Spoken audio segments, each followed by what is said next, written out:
Ladies and gentlemen, welcome back to the channel, and today is Tuesday, therefore a new update is out for Call of Duty Modern Warfare. Unfortunately, it's going to be a pretty boring update as compared to some of the other ones, but there are a number of new changes that took effect today, and we're going to be covering them here in today's video. So first things first, what new content is out? Well, nothing, really. There's really no new content with the exception of the Tamagotchi watch, which can be found in the in-game shop. Apparently, Activision and Infinity Ward are pretty proud of this one because they actually released a trailer for it. Think about that for a second. They haven't so much as mentioned the word Warzone, but we're getting trailers for cosmetic watches within Modern Warfare. If that doesn't describe gaming in 2020, I don't know what does, but yeah, that's now a thing. But along with that, we also got a number of playlist updates here today.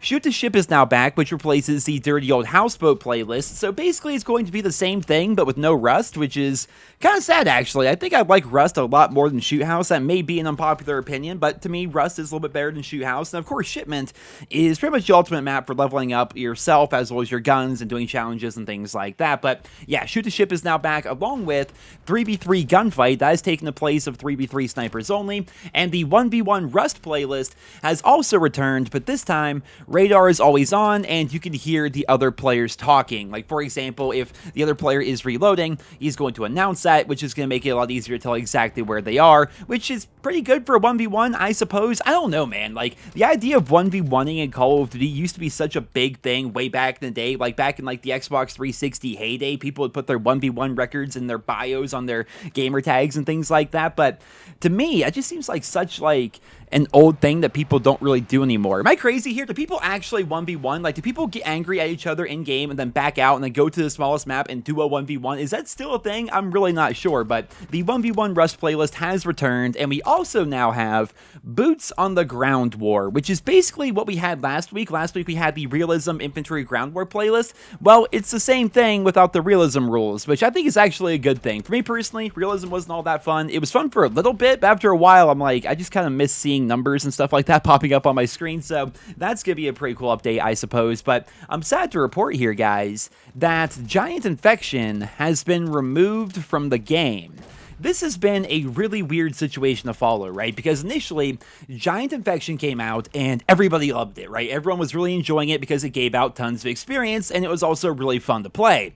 Then Infinity Ward decided to remove it for a couple of days because it was giving too much experience, and then they added it back to the game with less experience and then took it away a couple of days later.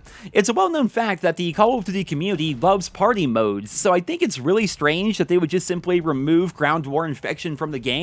But then again, maybe they're finally going to be addressing some of the camping glitch spots that people have been abusing, or maybe, just maybe, they're working on some new maps for the game mode. I think that would definitely be pretty awesome. It gets kind of tiring playing the same map over and over and over. It would be nice to have a rotation of 2 or 3 maps for Ground War Infected, but I suppose time will tell, ladies and gentlemen, when we're actually going to be seeing Giant Infection making a return. But moving along here, we have 2 new weapon balance changes that also took effect today. The biggest one would be the increase to the close and medium range damage for the AK-47 5.45 by 39mm attachment.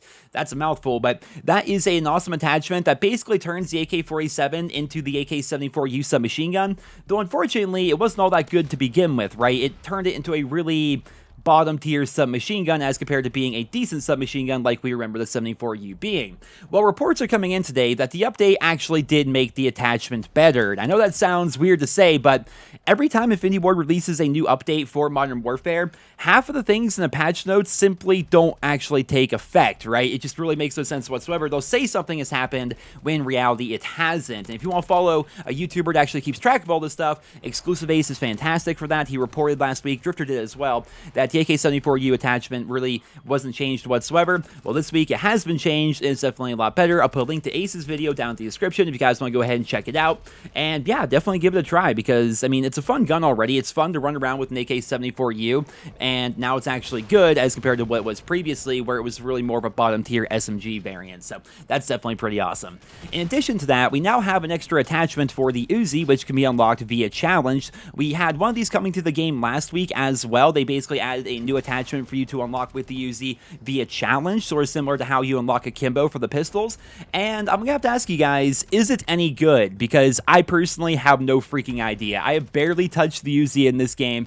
When I level up weapons in Modern Warfare, I basically continuously only use that one particular weapon until it's completely maxed out. That's why when you guys watch my videos, like for example, I had, what was it, like 3 or 4 straight videos of me only using the Ram 7. That's because I just unlocked it via the Battle Pass for Season 1, and I wanted to level it up all the way. That's basically how I do it, right? So I haven't touched the Uzi yet in this game, and the big reason why is because I hear it's really bad, like it's a really bad gun, but it now has 2 new attachments if you count the one that they added last week. So I would love to know, is it actually any better? Because if not, it's probably going to be the final submachine gun I level up here within Call of Duty Modern Warfare. But ladies and gentlemen, that pretty much does it for the patch notes for today's update. It is worth mentioning that a lot of people, the biggest news of the day probably isn't so much the update as much as it is the fact that we didn't hear anything about Warzone. A lot of people were speculating that today was going to be the official reveal of Warzone, but instead we got a trailer for a cosmetic watch within the in-game shop that you can't earn, but rather you have to purchase. Yeah, talk about a disappointment there. So stay tuned for my next video where we will be discussing the current situation with Warzone and talking about what we can expect in the future, as well as what's been happening over the course of the past week or so with that game mode. But until then, I hope you guys all enjoyed today's patch notes video. If you did, please drop me a rating. Thank you all so much for listening, and I hope you guys all have a wonderful day.